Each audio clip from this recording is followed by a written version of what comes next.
If you click this video, I know you're pretty interested in this whole runback business. Dark Souls 2 and Demon Souls dominate the discussion when it comes to runbacks, so a little known game such as Dark Souls 1 somehow goes under the radar. Welcome everybody to the top 10 worst Dark Souls 1 runbacks. I made a video last week talking about the 10 worst of Dark Souls 2, so check that out if you haven't already. It's very interesting to say the least. The runbacks in this game aren't nearly as bad as the worst that its sequel has to offer, but that doesn't mean there won't be any salt to go around, because you can bet that there are some stinkers we'll be talking about today. Well, without further ado, let's jump into the 10th worst runback of Dark Souls 1. Starting off in the Undead Parish, the 10th worst runback to kick off this week's list goes to the Bell Gargoyles. I'm sure we all remember doing this one a fair few times. The Bell Gargoyles are one of the first bosses a player can fight in Dark Souls. They're one of two bosses that block a path to the Bell of Awakening that players need to ring to progress onwards. This nasty duo can be especially tricky for newcomers, as it may be the first time players are going up against two opponents. They can seriously whoop your ass even on return playthroughs, meaning that you'll have to be doing a lot of running back to them death after death. Interestingly enough, however, there's two routes a player can take back to this boss. The first being after discovering the connecting path back to Firelink Shrine. If players rest at the Firelink bonfire after discovering it once again, then that's where they'll spawn upon revival. You then need to take the elevator back up to get back to the Undead Parish. Alternatively, if you just go back and rest at the bonfire above Andre the Blacksmith, you won't need to worry about the long ride up that elevator and will already spawn back at the area that you're expected to. I think most players will end up doing the Firelink Shrine way just because it's likely the last discovery they make before taking on the Gargoyles, which may also be the case for some other runbacks that I'll be featuring in this list. It's not in their best interest though, because the Firelink path usually takes up about 1 minute and 15 seconds as opposed to the path from Andre's bonfire, which only takes up a minute. Nonetheless, what both routes share in common is the enemies that you'll be trying to get past. This Balder Knight on the stairs can catch careless players, and by that I mean me, off guard a lot. It's not uncommon for him to literally backstab you if you get in the worst position. If you get past him, then there are a dozen hollow enemies you need to successfully duke your way past as they attempt to snag a piece of you, which unfortunately for you can be very easy for them. If the channeler is still alive, then that's even worse, as he can buff them, resulting in more damage if you are caught out. All this to say, the chances of you needing to waste an Estus flask before getting through the fog gate are relatively high. Overall though, it's really not that bad, but can cause some frustration depending on the player's caution and awareness whilst between rounds. From one bell ringer to another, let's take a trip down below and visit Blighttown, specifically of course Chaos Witch QUELAAG. Now the run back to QUELAAG isn't any step up in pain compared to the Gargoyles. If anything, they're actually very similar when it comes to length, enemies and the boss difficulty. Starting from the bonfire at the bottom of Blighttown, the path to the boss is very straightforward. Just get out the tunnel and beeline it to her. The problem is Blighttown itself. Notoriously known for its poison swamp, here it plays its annoying role, pretty much as soon as your toes make contact with it. Not only does the status effect deplete your health away little by little, but it also slows down your movement, which feels like a cardinal sin when it comes to a runback, where the main objective is, running. Instead, I end up flipping more here to get through the swamp more easily. I know you can get the rusted iron ring, but I always leave my return to the Undead Asylum for a little ways after this area. Unless you manage to make it across to QUELAAG's domain without getting poisoned, then you'll need to use some purple moss clump to rid yourself of the debuff, as well as an Estus or two to get yourself back to full health, leading you to a disadvantage against QUELAAG right from the get-go. There's also those boulder wielding enemies who like to think they're holding sniper rifles the way they catch you out sometimes. Honestly though, with your reduced speed due to the poison, you need to be especially aware of them when you're out of the swamp, because it's not uncommon for them to smack the player in the face when you're trying to run past them. If you can survive that onslaught, then you're most likely to get back to QUELAAG in about a minute, so pretty much equal in that regard with the Bell Gargoyles run back. QUELAAG herself can be a pretty tough fight. She has a lot of health compared to the bosses you've most likely fought prior to her in the playthrough up until now, so it can be more of a test of endurance. But I'd equate her difficulty similarly to the Bell Gargoyles, both being the toughest bosses through the first portion of the game. What puts her ahead is mainly the slow and tedious track of the poisonous swamp. It feels like a slog each time trying to go through that. Alright, so I've done something a bit funky here. I've decided to combine both numbers 8 and 7 into one because I didn't really have much to say about them individually. So diving into the DLC portion of this game, let's talk about Knight Artorias and Manus, Father of the Abyss. So for the actual runbacks themselves, there's nothing too intricate about either. For Artorias, you awaken at the Ulasil Sanctuary bonfire and proceed through the level until you get back to the elevator shortcut that takes you to the Marvelous Chester. You only need to watch out for the two Scarecrow Gardener fellas, but they're never never too much of an issue. The whole run back takes about 70 to 75 seconds from the bonfire to the fog gate, which is pretty lengthy considering who we're up against. Artorias is unquestionably one of the toughest bosses of the game and will no doubt take you some time to best him.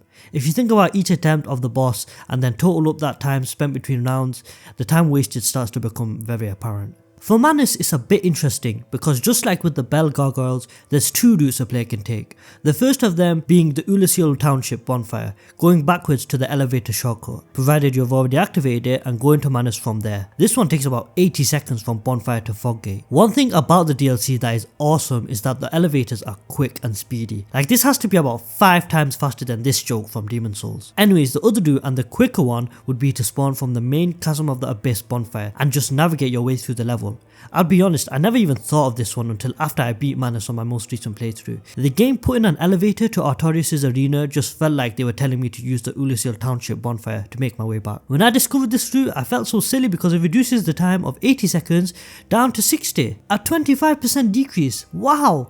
The only enemy of worry for both routes is this bloathead sorcerer that a well-timed roll or just an outright kill can mitigate. Well then, you're probably thinking, Artorias' runback takes more time than Manus. Don't you right? Why are they put together? Good question. Well, that's because Manus is fucking hard. He is very tough, easily the toughest of the game in my opinion. His speed, damage, moveset, literally everything about him pushes the player beyond their limits and makes them shift into a new gear to take him on. Of course, this is another way of saying that I'm a lot shitter at fighting him than Artorias, so the time spent between rounds for Manus just adds up a lot more than for Artorias. But the contents of both runbacks are about as equal as you'll get, whereas the time taken to get from the bonfire to the fog gate is longer for Artorias, but the difficulty of the boss fight goes to Manus, which caused me to just stick them both together for 8 and 7 respectively. If I had to give it to one of them, it'd be Manus. From a painless but long run back to a decently timed yet agonizingly painful one, we head to the lower undead burg and to you know who, the Capra demon. Another run back with 2 available routes. The Capra demon is an infamous boss for a few things. One, his arena. Harry Potter's under the fucking stairs bedroom. They combine for a very messy boss encounter that'll piss a lot of people off. This will cause players to die quite a few times and have to make this run back, which can be either taken from Violent Shrine, again. Quite a few runbacks on this list can actually be taken from Dark Souls 1's hub area of the game, though none are faster than their alternative option. If you were to take this route each time, then you'll be travelling for an arduous 80 seconds before you eventually get back to the Capra Demon's boss fight. Not to mention the enemies on the way either, which consists of this iconic squad of hollows who have their own tricks up their sleeve. Except this guy who thinks dolphin diving at you is enough to do the job. The alternate or the preferred route I'd say would be to spawn from the undead burg. You can cut using the shortcut gained through to the lower portion and just haul ass through to the fog gate. And I mean it, because there are a bunch of dogs waiting to snack on you down there. Thank God for there being iframes during the start of the entering animation. If this were Dark Souls 2, you would get slapped right out of the fog and mauled by those hounds. It sounds annoying, but it is worth it in my opinion, because the route from Undead Burg takes around 45 seconds, almost half of what it takes from Violent Shrine. So I guess pick your poison. The annoying route where you're likely to take damage but it's pretty short, or the relatively quiet but long route from Violent Shrine. Either way, have fun fighting this shitty boss. Moving on to the second half of the list, why not start with the second half of the game? Let's go to New Londo Ruins and talk about the 4 kings. We have yet another boss that has 2 available routes to take. The first of them being from that oh so special Violent Shrine checkpoint, requiring you to run down past Anastasia of Astora, down the elevator and into New Londo Ruins, traversing back through the level itself and to the fog gate. Let's see how long this takes. 95 seconds? Nope, tell me the alternative right now. The other route, and the one I'd suggest everyone take, is to start from the Darkroot Basin bonfire. You take the elevator down, ending up in the Valley of the Drakes, navigate past the Drakes to take another elevator back to New Londo Ruins, where you can make a quick dash to the fog gate. This one sounds like a lot more work, but it only takes about a minute and 15 seconds compared to the 95 from Firelink. Now that's a fucking shortcut. You should definitely take this. Imagine doing over a minute and a half's time of running each time you die, and you probably will die. That's a bloody nightmare. The Drakes have attacks that can be easily manipulated, and the Dark Wraiths can prove deadly if you try and entertain them, but the Ghosts are just pure wankers. They can clip you beyond the fog gate, which is just, come on man, leave me alone, I ain't done nothing. You ain't done nothing, have you? The main issue is that in my opinion, the 4 kings are considerably harder than most of the bosses in Dark Souls 1's base game, so I'm left doing this run back a bunch. It's funny how a run back where I have to go through 3 areas is quicker than some others coming up which I only have to go through 1. Coming in at our 4th spot, we have everyone's least favourite boss, the Bed of Chaos. These remaining 4 runbacks are extremely tedious and just on a different tier from the others I've been talking about up until now. They're also pretty hard to separate from one another, so try and guess who the remaining 3 are and their order. Back to the topic at hand, the Bed of Chaos' runback is a slog and a half. First things first, the bonfire you need to get to make this runback even bearable is hidden behind a random ass wall. Moment of silence for those who never found it. I'm not even going to cover that shortcut from the Daughter of Chaos bonfire. I don't really consider it one. It's more so used just to skip bosses and would add another 30 seconds or so if you actually were to run back from that particular bonfire. The hidden Izalith bonfire is placed in the middle of the scorching lava lake, so before you even head out from the checkpoint you need to switch one of your 2 ring slots so that you can be protected from the fire. It contributes to another aspect that is just painful about this run back, and that's that you need to keep switching the ring each time. I just ended up keeping the damn thing on because I don't even know, it just gets annoying. The enemies aren't really an issue at all, though there are a lot of those stone statue demons and one of those chaos eater fellas that you have to maneuver around. And don't forget the Daughter of Chaos and the Kirk invasion waiting for you near the fog gate, but those don't respawn. I rarely get attacked by any of the respawning enemies, so it's more of the length of the run back that I get irked at. It usually takes around 75 seconds, at least from the hidden bonfire to the fog gate, and that's not accounting for switching your ring slot or the actual ride down to the Bed of Chaos. So on that front it's just really long and tedious and it's just a headache. The Bed of Chaos itself is a boss everyone's had the displeasure of facing. It's not even that tough, just frustrating, which makes things even worse. We're all familiar with this thing, yet I swear it never feels any easier or rewarding. It only gets worse. The boss of one of the most hated areas of the game, the runback to Gravelord NITO, is in my opinion the 3rd worst runback of Dark Souls 1. We're done with the alternate routes, from here on out it's pretty straightforward. The runback to NITO takes around 1 minute and 15 seconds, which, you know, now that I mention it, it's kind of weird how many bosses have 1 minute and 15 seconds to get back to the fog gate. That's a very strange coincidence. Starting from the 2nd Tomb of the Giants bonfire, you need to make your way past a duo of skeletons, one of them being those terrifying skeleton thingies. The first part can be a little confusing just due to the nature of the level in general, its darkness being a pretty tough environmental hazard to deal with, but once you get on that narrow pathway to the cave section, it's pretty straightforward, loot wise at least. There are those bone towers though that pop out as you run through, a jump scare on your first time, that may cause you to possibly slip off into the void. Seriously, there's even a couple of giant skeletons hidden behind one of them with bows to try and snipe you off. Sorry pal, but I've had enough of archers from those arseholes. Beyond them lie the Pinwheel Cave, which somehow manages to make more of a challenge out of Pinwheel than they could in the Pinwheel boss fight itself. It can be a bit confusing to navigate, but once again there's nothing too dangerous. And once that's all done, you get to go through the fog gate and take some fall damage too. Whoa, hey. Truly just a fuck you to the player because you'll never be able to get back to NITO without taking some damage. I guess maybe that's a problem with NITO itself, or is it a problem with the runback too? Oh well, let's move on. Coming in the penultimate spot, we have the final boss of the game, GWYN, Lord of Cinder. The killing of the first flame is a special area. Ethereal, majestic, and a fucking marathon to get back to its boss fight, or how I describe the level. It's a bit forgivable in this case, and I think the walkthrough can add to this level in particular, because we don't spend that much time in the killing of the first flame, so each time we run back through, it just makes us remember it more. But for the sake of the video, fuck that shit, it's 2nd place. It takes ages to get back to GWYN, over 1.5 minutes every attempt. There's only so much atmosphere taking I can do.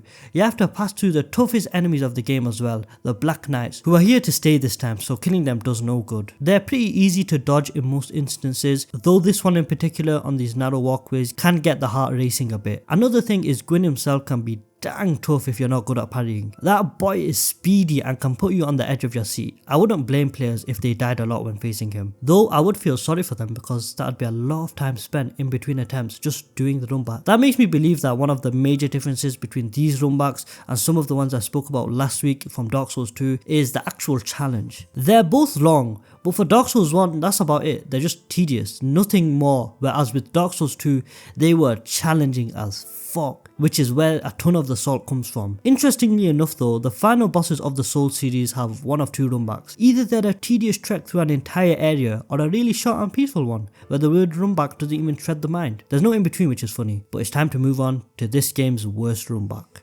The worst Dark Souls runback goes to none other than the biggest dragon in the smallest arena, SEATH the Scaleless. Contrary to Dark Souls 2 where the number 1 spot was already a done deal, with Dark Souls 1 there was still some competition, but ultimately SEATH takes the crown of the crappiest runback with quite a bit of leeway. If you thought GWYN's runback was long, then it's about to get worse. Holy shit, I've only realised that I've been doing a lot of long talk. But yeah, SEATH runback clocks in at just under 2 whole minutes. That is an absurd length of time to be wasting between each attempt of a boss. 5 deaths to SEATH, and that's close to 10 minutes of time wasted just doing some running. You start off from the final bonfire in the Duke's Archives and run out to the grassy section of the level. If you want to make it to SEATH with full health, then you need to take that ladder down, otherwise you'll take a little fall damage on the way. The enemies on the way are just a bunch of crystal golems. Not too dangerous in the grassy section, but once you get to the crystal cave portion, the golems get a little more dangerous because of those pesky invisible walkways. They can absolutely screw you over when you're new to the area. And some of those walkways are a tidbit slippery, so it's possible to just outright fall to your death. If you didn't kill that golden golem, then your trek back will be even more deadly. To end it off, you have to duke the hell out of these goofy ass clams to get back to the fog gate. Despite it being the worst of the game, the saving grace here is that SEATH isn't actually that hard of a boss. Same with a lot of the bosses in this game. The worst runbacks in Dark Souls 2 also had some really tough bosses to beat, which meant you'd be doing them a ton. Here, the bosses will take a couple attempts at most besides a few, which mitigate a majority of painful runbacks you'll be facing. But for SEATH in particular, his runback is just straight ass, mainly because of how much goddamn time it takes, as well as the invisible walkways. They don't really help much in this case. Well, that does it for today's video. Let me know what you thought. Do you agree with the ranking? Whether you do or don't, let me know in the comment section below. If you don't care, then well, I don't think it'd be here, but thanks anyways. If you enjoyed the video, then be sure to like it and subscribe to help the channel kick off. I've been Adobo. I hope you all have a great ass day. I'll see you in the next one, and peace!